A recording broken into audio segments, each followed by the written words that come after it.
Ketahui bagaimana perkembangan terkini investigasi terkait dengan kasus tawuran yang menyebabkan satu anak anggota DPRD Tegal meninggal dunia. Kita sudah bergabung dengan Kapolres Tegal AKBP Muhammad Sajarot Zakun. Pak Sajarot, selamat sore. Selamat sore, Mbak. Pak Sajarot, informasi terakhir yang kami dapatkan dari 31 pelajar yang ditangkap, ada 6 yang kemudian ditetapkan sebagai pelaku utama. Apa peran keenamnya sehingga mereka disebut pelaku utama?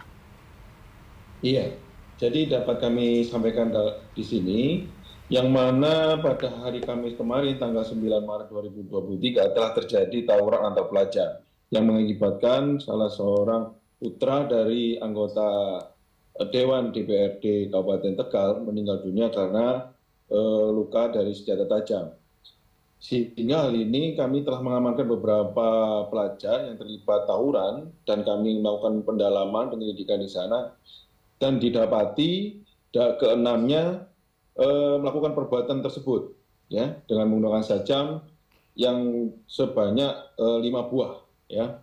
Ini digunakan untuk melukai korban sehingga korban meninggal dunia.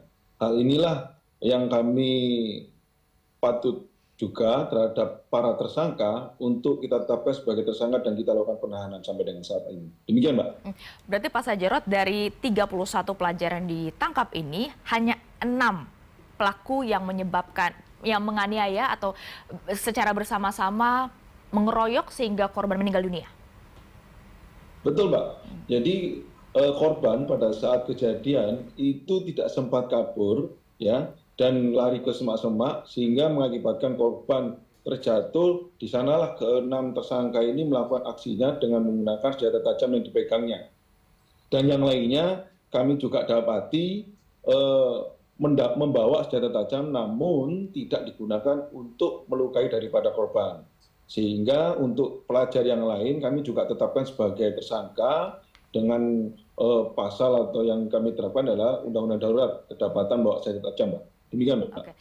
Saya mau konfirmasi, berarti dari 31 pelajar, 6 ditetapkan sebagai pelaku utama, kemudian ada 2 tersangka dengan undang-undang darurat ya soal sajam tadi, dan 12 anak berkonflik dengan hukum. Sisanya berarti akan dibebaskan atau seperti apa, Pak Sajarot?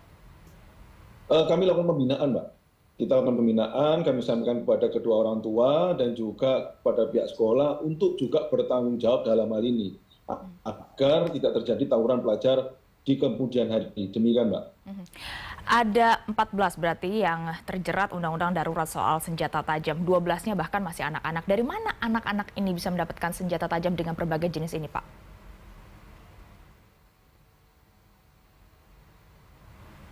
Pak Sajarot? Menurut dari keterangan yang bersangkutan, mereka mendapatkan senjata ini, ya, mereka mendapatkan senjata ini ada berbagai cara. Yang pertama dengan membeli secara online. Yang kedua dia membuat sendiri dengan bantuan daripada tempat pembuatan sabit di beberapa tempat, Mbak.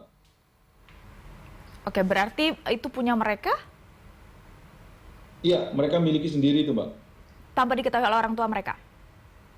Tidak, karena senjata tersebut pada saat digunakan, ya itu sempat disembunyikan, sehingga kedua orang tua tidak mengetahui kalau putranya memiliki senjata tajam tersebut. Demikian, Mbak. Informasinya juga 2 tersangka yang juga ikut dijerat dengan undang-undang darurat ini sudah pernah juga menggunakan sajam, menakut-nakuti anak, bahkan sampai berlari ke minimarket. Apakah saat itu tidak diproses atau seperti apa, Pak Sajarot? Jadi begini, setelah kami mendapati peristiwa ini, kami lakukan pengembangan ya terhadap tersangka yang sempat pada saat itu kabur setelah kejadian tawuran. Selang beberapa jam kemudian kami menerjunkan tim Resmob untuk mengejar dan mendapatkan yang bersangkutan sempat lari sampai di wilayah Kendal.